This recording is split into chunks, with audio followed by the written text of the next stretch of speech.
All right, everybody. Welcome back to another episode of the Evolution Project podcast with me as your host, Brian Hurd. And today I have one of my best buddies on here with us. Brian Lund is this guy that it's ironic, Brian. Today, the last 2 days, I've been doing an online Tony Robbins thing with one of my sons. And one of the things he talks a lot about is our state, right? Like, what is the state? What is the energy that we bring to something?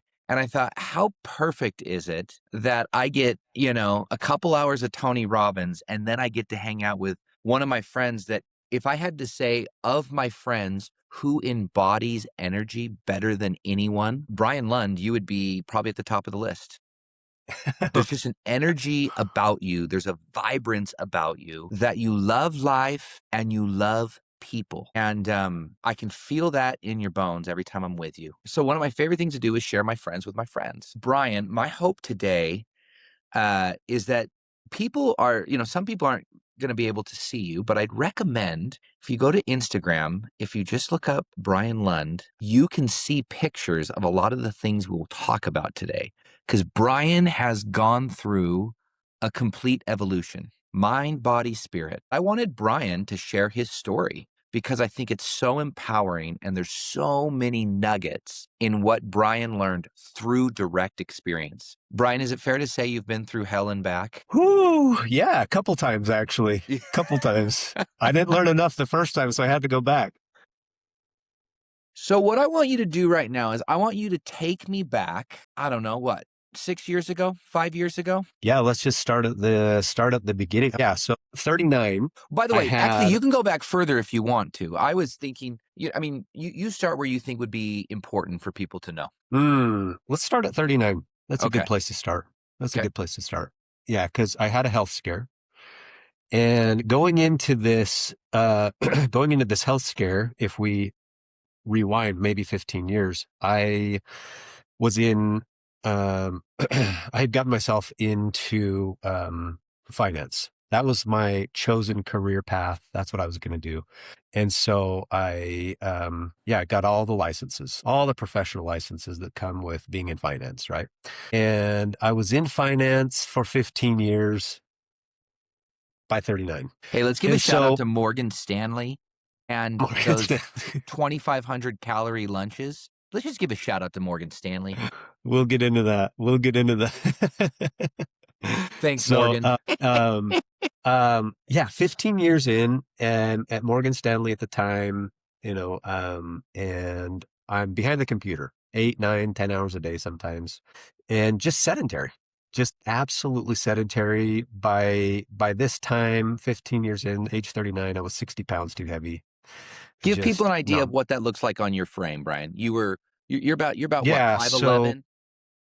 And 230 at my heaviest, and just not doing well, not moving at all, no muscle mass, just high body fat percentage, just low hormones, right? And just not doing well. And when I say low hormones, I mean low T, right? And just not doing well. Yeah, not doing well. So had this health scare, and I'm meeting with my doctor, had multiple meetings with my doctor. And one of the meetings in the beginning, he was doing as a physical. He weighed me, measured me, did all that, got out the BMI chart, showed me where I was at on the BMI chart. And I know it's not always accurate, in different scenarios and different cases, but in my case, it was absolutely accurate because I was just soft, absolutely mush, really. And he just showed me where he's at. He didn't even say anything. He just pointed to where I was, and my jaw about dropped. I was like, I don't even consider myself an obese person. Like, how did I get to this point? Like, how am I here? Like, how is this even possible? Like, how am I obese? I didn't ever think of myself as an obese person. And when he showed me that that's where I was, like on the BMI chart anyways, it was just like jaw dropping to me. And I'll never forget the words that he said to me in that appointment. And he was talking to me kind of like a friend. This is a guy that's like in my area, my neighborhood, kind of. Someone that I know from church, really trusted doctor, and he himself is in like really good shape. Like he practices good health, right? He practices just exercise and good nutrition. And he's one of those doctors that is good for reactive medicine, but also really good for preventative medicine. Yeah, So and he as he he was, lives he lives it. Like, you could look at him and be like, "This guy's not, like, theoretically talking about this, like, he really lives it." yeah, like he doesn't have to say a thing, and he's already saying a lot just by showing up and like how he is, right? And so he's talking to me kind of like a friend at the end of the appointment, and he puts his hand on my shoulder. He says, Brian, you may run into some problems that could otherwise be avoided if you do something about it now. And I don't know what it was in that moment, Brian, but something just hit me. And I was like, okay, yeah, I felt that. I felt that. And it was like lightning hit me. I don't know in that moment, but something just like it was a flash of awareness. And so I said, okay. And I made the decision right then. Okay, I'm getting in shape. I am going to get in shape. Enough of this. So I started eating more protein. I started lifting weights. And I tried for 3 months to do it. And I lost a total of 2 pounds. I was earnestly trying. I was earnestly like putting my effort to it. And, I got done with that. I was like 3 months in. I was like, okay, I obviously don't know what I'm doing. I obviously am not getting the results I'm after. And so it was at that point that I hired my first coach. And Brian, that changed everything for me. Like that literally changed everything for me Mhm. because I could see very clearly when I had the blueprint, when I basically went through the first few appointments with this coach and we had laid the foundation for my program, I could see very clearly why I was not getting results before. It was stark. The contrast between what I was doing and what he was having me do was stark. And so I was like, okay, light bulb, light bulb goes off. Okay, now I know what to do.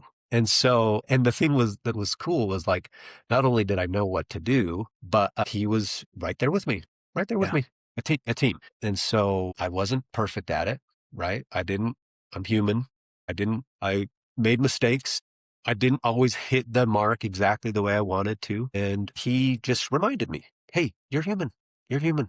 We're going to make mistakes. It's okay. What's important is how you respond. How are you going to respond after a mistake? And normally I would be like, oh, I've tried this a little bit here and there in the past, so just back to my default ways, right? Like just back to how I normally am. I'll put this off. I'll put this on the back burner. I'll approach it again in a couple months. But for right now, I'm off. That's how I normally would have responded.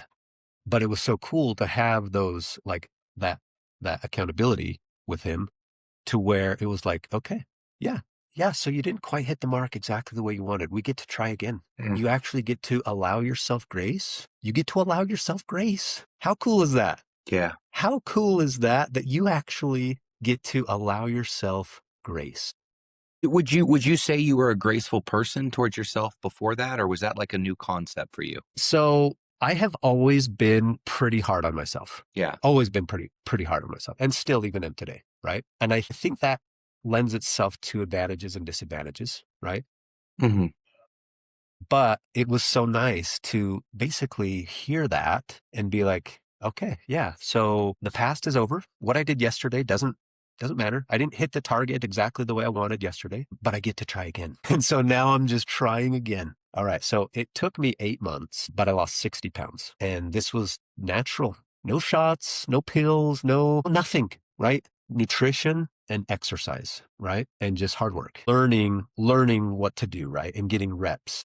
Yeah. Establishing reps and habits over an 8 month period of time. And it So was Brian, so cool because I'm just gonna pause for 1 second here. They yeah, say that you start to develop like what's called a halo effect, right? Where one good decision may have other decisions that come from it that you maybe didn't initially anticipate. Did you start to manifest that or see that in your life, in your own life? totally. So is this all while you're at Morgan Stanley, by the way? So this is all still while I'm at my, my corporate job. Did that feel weird going through this transformation? It was because of the culture. And I don't know if this is just at Morgan Stanley or if this is at corporate America in general, or, how other companies are. But at Morgan Stanley, the culture was, hey, we're bringing in lunch. We're basically going to entertain you a little bit. And it's like this ancient principle from ancient Rome where the emperor said, give them bread and circuses and they will never revolt. And that's and If I could that describe, that was it. because they didn't want to rock the boat. They wanted people just fat and happy and just going through the motions and the culture too. And I don't know if it was just my particular office, exactly what, but they didn't really love it when you were either too high or too low. They just wanted even keel. So if someone started like really getting ambitious and like really getting after it, it was kind of like it was almost demotivating to like push and challenge yourself along the way. So they just kind of wanted this steady, like, it's probably good for business, right? Mm. And so, yeah, to answer your question on that, it was very different when I started making these changes from what people were used to seeing me as, right? I started bringing my lunch, started making my lunch, and started just going on walks on my break and up and down the stairwell on my breaks. Mm-hmm. I progressed from there, like started to use the little on-site gym that wasn't much, but it was something, and started doing that on my lunch hour, 45 minutes, wasn't an hour, 45 minutes. And then, yeah, 2 15-minute breaks, one in the morning, one in the afternoon. Basically, I was a glorified customer service rep, right? You know, it's Even though I crazy, was Brian. Like, if I didn't know you were at a job, there's a part of me that was like, it sounded like you were in prison. that's kind of how it was, quite honestly. If I'm being like, if I look back, hindsight's 2020, it was kind of like being a prisoner. And I'll tell you, like, some people love their corporate job, and that's great. That's awesome. Yeah. Like some people, I think for me, I started to get really disenchanted. Yeah. I was just really disillusioned because what I had always envisioned my career becoming, I could see very clearly at the point that I was at, it was never going to turn into that. So I got a question for you, Brian, because I view you as a man of action and a man of integrity. So what was the thing at that time that you were avoiding admitting to yourself? Like, what was the truth that was the truth, but you're like, I'm just not fully ready to say that one out loud? So at this point in like from a career standpoint or from like my health standpoint? Well, I'm just saying, like, you're physically starting to go through this transformation. You now are starting to see outside of the matrix. This job that you'd been in for 15 years that maybe provided a lot of comfort and fill in the blank. You're all of a sudden going like, I don't know if this is if this version of me still works in that space environment. Yeah. That's what I hear you saying, right? Discontentment, I think is what you said. Yes. Yes. Yeah. I was basically, there was a couple guys ahead of me that were like, that I was hoping to maybe someday move into a position like that. Right. Yeah. They were a little older, more tenured. And I was like, okay, these guys are going to retire and I wouldn't have to like move out of state. I could probably just maybe have a chance of filling that role when they retire. And I'm just kind of in a holding pattern and I'm just kind of waiting. Yeah. And I'm going to see if I can that was like my plan. That was my plan, to wait for someone to retire so that I might have an opportunity to get into a different role or a level up. Yeah. Which sounds And I was funny like, now, but like there's a lot of people that probably are like, dude, I'm in the same boat right now. so it wasn't until I was like in it up to my shoulders, in it up to my neck in my transformation, that I started seeing a potential for a different reality. And so, yeah, as I was going through this physical transformation and just really changing my health and changing my body composition, right? Yeah. Like completely changing my body composition from super soft and just high body fat percentage and low hormones, to bringing that body fat percentage down and increasing my lean tissue. And I totally believe that this has like a metaphysical effect on somebody. Yeah. And there's a lot of science and study behind this, right? But as my lean tissue came up and as my body fat percentage came down, Brian, it was literally like I had shed, it was like I basically unzipped a a bodysuit and like got out of a bodysuit and like I was something different on the inside. If that makes sense, I don't know. That's like the best way I could describe it is like it was literally like shedding dead weight. Yeah. And so I'm in it up to my neck, right? And I'm starting to see I'm like 8 months in it. And this whole time I've been going through this process, I am running this vision. Like I mentioned the stairwell, right? And I would do these walks up and down the stairs in the Yeah. stairwell in the office. Mm-hmm. And this whole time I'm listening to just really good, positive messages from people online, right? Podcasts and just really good messages that are just self-development and that are just building you up. And I start having this vision and I start having like multiple visions of future scenarios. And these future scenarios are like, oh my gosh, actually happened. Let me give you a quick example. So one of the visions that I started having was we were down at one of our favorite vacation places down south from Salt Lake, St. George, right? So that's a popular place to go and visit from Salt Lake. There's a hotel that we always go to, Ramada Inn. That's like our favorite place to stay in St. George. Don't ask me why, but we just always stay there. And there's this pool there, and it's kind of like it's a nice little area, right? There's a little grass area. And Brian, in this vision, dude, I just whipped my top off, shirt off, and I'm playing catch with the football with my boys back and forth. And I'm basically walking around at the pool. And I know this sounds vain, right? But this was just the vision. And I'm walking around just jacked and shredded. And people, I know this sounds vain, but stay with me. And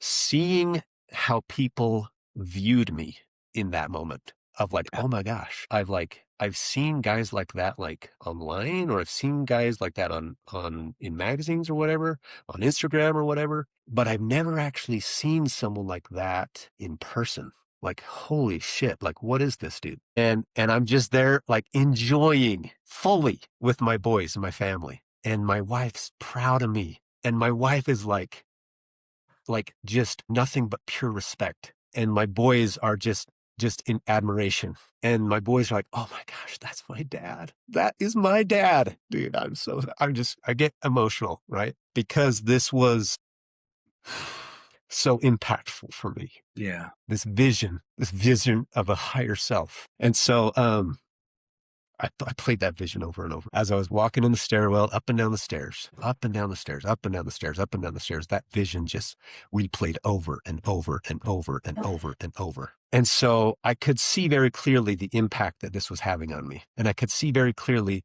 this potential for a new reality.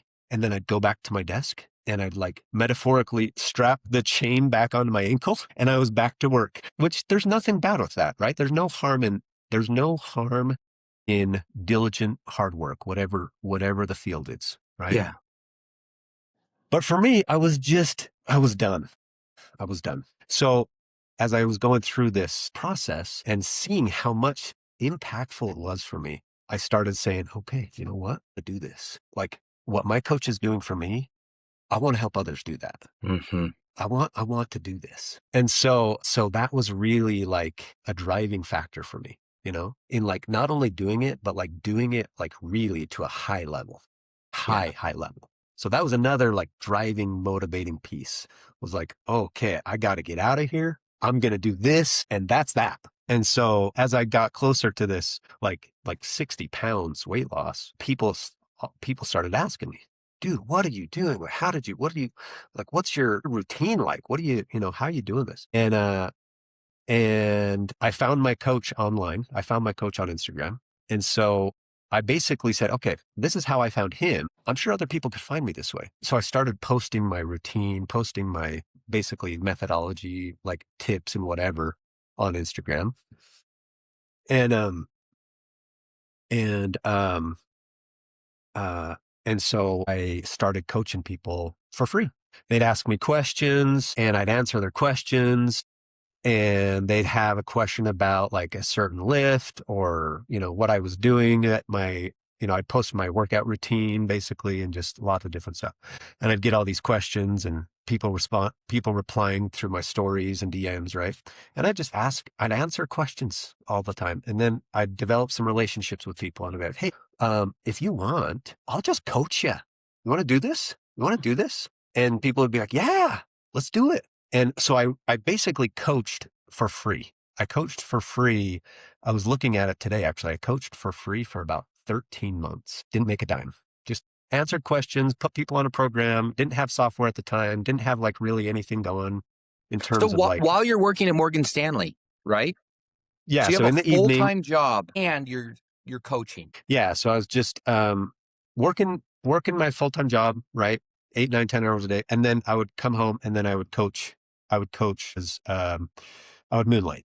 And so just for free. And then I got to a point where I was actually working with a lot of people for free. I was like, man, I just don't really have any more capacity to work with anybody else for free. I'm going to have to start charging people. I'm going to have to start charging. And so I started charging people and people kept hiring me. And so I was like, all right, well, now I'm making a little money. This is awesome. This is cool. Like making some money at this. And I knew that there would be a time where I would have to make a decision. And it was closely approaching. Yeah.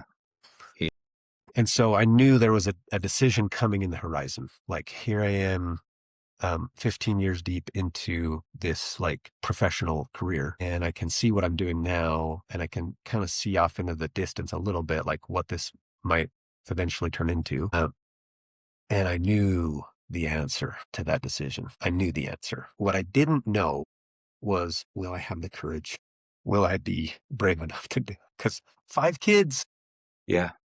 At the time I had 4 kids, but a mortgage, bills, car payment, right? Groceries to put on the table, clothes to put on backs, right? Just like every guy has. That's why I'm like, dude, there's no shame in hard work, whatever the field, And so that was kind of where I was. And Give me like a so timeline on this right now, right? So when was it? Sounds like there were like multiple decision points along the way that you just kept saying yes. You just kept betting and committing on yourself. I'm sure there were little setbacks along the way. This one though sounds like a pretty big. we'll get into that. Yeah. Yeah. There were multiple decisions along the way of like, you're going to stay with your old life or you're going to go with your new life. You're going to stay where you're at, or you're going to go for your new life. There was a quote that hit me so hard. It just hit me so hard, kind of near the beginning of my transformation, that said, your new life will cost you your old life. And I was like, okay, yeah. My new life is going to cost me my old life. And when I say old life, I mean my bad decisions, my terrible habits, right? My weakness, all of these things that were just my old life. Yeah. And so, and as I kept on that path for my new life, I realized I get to hold on. I get to hold on to all the good stuff. Like all the good stuff, I get to just hold on to it. Mm-hmm. And the relationship with my wife keeps getting better and better and better and better. And I see this softness in her eyes that is just returning. And I see this respect that's like really growing. And I was like, okay, I get to just, this is some of the fruit that's coming from this process. And same thing with my kids, right? I kept seeing like their admiration and respect grow, and like, oh my gosh, dude, this is my dad. There's a stark contrast between my dad and the dads that I see going into 7-Eleven getting an 18-pack and going home and sitting on the couch and drinking themselves into oblivion on a weekday. Yeah. There's a stark contrast, and I wanted my kids to see that stark contrast, right? Yeah. So basically, there came a time where I was like, okay, I'm going to have to decide. Like, do I stay and just wait for these dudes to retire and maybe have a shot of like getting a little bit better position and just keep building my 401k and eventually maybe just ride off into the sunset just how I am? Or do I answer the call of my heart. I knew the answer, right?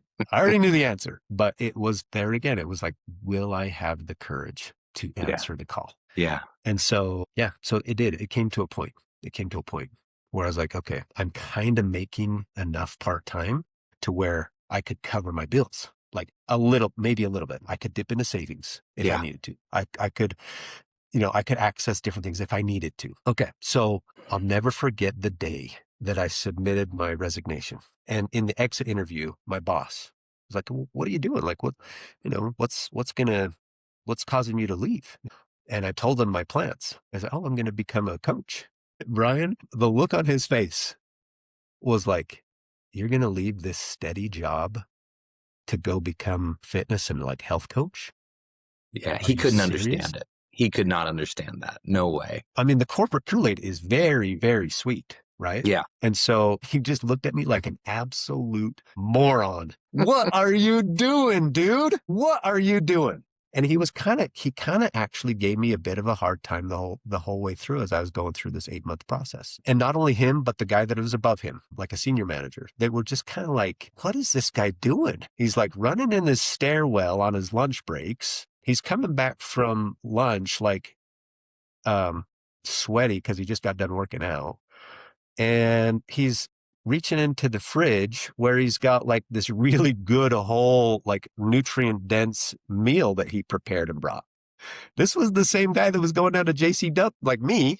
I hope my routine. Go down to JCW's. It's a popular burger joint here in Utah. Go down to JCW's, get your double bacon cheeseburger with some cheese fries and a 44-ounce Coca-Cola Classic. That was my routine, you know? So they're like, what's this guy that used to always come back with this greasy bag of fries and like bacon cheeseburger and Coca-Cola Classic every day? What's he doing? And so they were a little perplexed, right?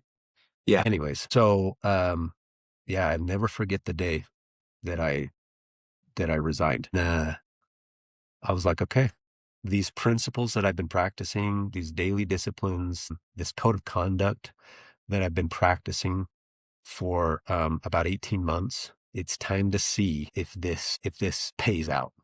Yeah. You were taking the training wheels off. You're like, okay, dude, I think I'm going to ride. No, you didn't think it. You're like, I'm going to ride the bike. Take the training Mhm. wheels off. Let's. Yeah. And so what happened was, um, the first couple months, great, awesome. And I have like my first down month, scrambling, and I'm feeling a lot of pressure, obviously. Now I'm dipping into savings, right? And then a second down month in a row. Did I make the right decision? What am I doing? And then an up month. And I was like, okay, got a little breathing room. And then another down month, and then another up month. And this whole time I'm on this roller coaster, up and down, up and down, up and down. And it's like emotional. And my wife's questioning, right? What are we doing? And I'm the whole way, I'm like, Yeah. right? I'm just praying. Yeah. I'm praying. Did we do the right thing? Am I on the right path? What am I doing? And the answer just kept coming back of like, commit, commit, commit. A man is committed, fully commit. Even if you have to do this for free, just coach. And so, dude, Brian, it was harrowing. It was harrowing. There were just months that we just didn't make it. There were months that we just didn't make it. And we basically exhausted all our savings. I've got my 401k. As much as I don't want to take the penalty, take the hit, take the tax payment, what else am I going to do? I'm not going back. And all the while, I'm in the process of like burning the boats, just burning the boats, never having even an opportunity to return. So a good month, we got a little breathing room, another bad month. Basically, this just kept going on and on and on and on. And I'm slowly exhausting. I'm slowly just burning through everything. Like the safety net just starts burning. And now I'm basically walking without a safety net, right? Yeah. I'm on the high wire praying that we're going to make it. Safety net's gone. All the savings gone. Okay, burned through it all. Brian, I'm like 42 at this time. 42. Wife and kids in tow. Bills coming due. I said, I'm not going back. I'm going to make this work. And that's that. Yeah. And fully committed. And Another down month. Miss a mortgage payment. Scrape together enough to pay the next month. I'm still a month behind. Another down month. Miss a truck payment. I'm missing payments. I'm missing payments. And just all the while wondering how far I could be stretched. Like Yeah. how much my gut could take. Wondering just how much of this compression. Oh, this compression. How much can I take? And all the while my gut is just like turning into this iron, like gut that basically I can do anything. If I can get through this, my gut is so just iron that I can get through anything. And that's like the mindset that I took. It's like, if I can Yeah. get through this, I can do anything I set my mind to. Mm. Truck gets repoed. Truck gets taken out of my freaking garage. My wife, she's like, how long did you know that this is going to happen? Because I'm trying to right everyone from what's going, Yeah. like trying Yeah. to shield. And she's just like, here, what you need to do, but you need to get that truck back. Borrow $5,000 from my friend. Go get my truck back and decide that that's never happening again. It was these moments, right? Missed mortgage payment, right? Just having to just basically work things out the best way I possibly could with everybody, with all the bills, right? And it was like this moment of like really absolute stretched to my capacity and still saying, hell or high as I feel called to do. Yeah. Hell or high water, and doing as I feel called to do in my heart. And just started helping people for free, whatever they could afford, for free, whatever they could afford. And I'm busy just coaching, just busy coaching. Yeah, just it's interesting how the story pans out, but that's kind of like the best part. That right there was like the best part. Well, Brian, I mean, here's the deal, right? I remember I watched this video with Gary Vee once, and this person writes him a letter and says, it's awesome. I'm glad you're so lucky and things worked out. And, anybody that's been through the ringer, like somebody telling Brian Lund, like, oh, dude, it's awesome that you were so lucky and it worked out. Gary Vee's answer to that, he was like, he basically starts showing all these clips. And it's when he started Wine Library. And it's like episode 1, episode 2, episode 3, and it just keeps going. Like the whole time he's talking, it gets up to like 500, 600 episodes. And he's like, basically, you can take that luck and you can shove it up your ass because it was not overnight. It was like weekends I spent in my 20s working and not going out with friends and not doing this and not taking the vacation and he starts going all this stuff and he's like, it's the overnight success, right? That nobody sees. And so like, Brian, what's interesting is like people look at you now and go, oh, dude, Brian, your Instagram is like blowing up. I just read the other day, you're like, dude, I can't take any more coaching clients right now. You're upping your price. You're creating more products. You're giving offerings to people and showing them like, look, I want to show you how to build a following and do all this stuff. You have completely grown into new spaces that you probably weren't even really thinking about. Yeah. Yeah. So like a year ago, 2 years ago, 3 years ago, right? totally. Yeah. So it's funny though, because like the difficulty and the gutter, basically the gutter. Yeah. It's my favorite fucking part. Yeah. The gutter is my favorite fucking. Yeah. Because it taught me who the fuck I really am, dude. Yeah. It actually taught me who I am. Like it revealed to me the adversity. The adversity revealed to me my level, like where I was at. Yeah. It revealed to me who I am. And so, yeah, but then what happened after that was like, I had a really amazing client that just got fantastic, like unbelievable results. And he shared it and people were like, oh my gosh, how do I do this? I want to do this. And I got like tons of referrals and it just started blowing up. And so it all happened through referral first, right? It all happened through referral. And I was really busy through referral. And then I just kept grinding at the content piece. I kept grinding at content, grinding at content.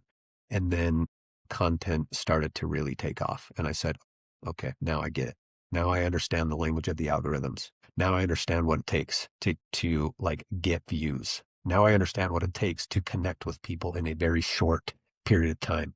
4 to 5 seconds, I can connect at that. And I started figuring out the language, right? of how to communicate online and how people are going to be attracted, right? And so, yeah, it was just game over, right? And Mm, so we're now, I know maybe it's faux pas to talk about income or whatever, revenue, but what, I don't care. We're on track now to do 1 million this year as a solopreneur. yes. Yes. It's me and my two boys, 19 and 17, and myself and my wife, obviously, that's so supportive, right? Yes. But yeah, like to do almost a 500,000 last year, and then like to be on track to do like really between 800 and 1 million this year, like from my basement, you know? And so, yeah, like that was like, people think about that part like, oh no, that's actually the cool part. That was simply a byproduct of a process that I followed. And and it really truly, Brian, it was a process that I was guided to do, I believe, through the messages to my heart from God. Mm. Well, I think it's pretty clear, Brian. I mean, would Brian 5 years ago believe Brian 5 years today? You know, like if you appeared to your like, hey, dude, this is what your life's gonna look like, you would have been like, wait, what? Yeah. Um, So it's, well, Brian I mean, Lund, it's I want just, to tell you, and I know that that's not like huge numbers, right? But for me, those are really big numbers, because I never made that much at Morgan Stanley, yeah, right? Brian, And it is like, dude, it is a big number. I mean, like and look at you're gonna keep growing. You're gonna keep and like what's cool is it's not just a big number, it's the impact that you're creating, right? so It's sharing your story. Like it's that's actually been my North Star the whole time. Our whole time was like, let me just see if I can make a positive impact in the lives of others, and help them get into a little better position, a little better situation.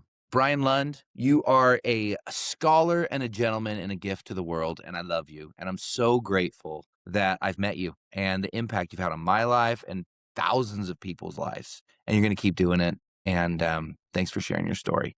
The part that, I'm the part grateful. that, I'm grateful. I'm grateful to be here. I'm just really excited that we could have this talk, and just hopefully I can be of help to someone yeah, at you some are, dude. point. Yeah. All right, brother. Love you guys. Love you, man. See ya. Bye.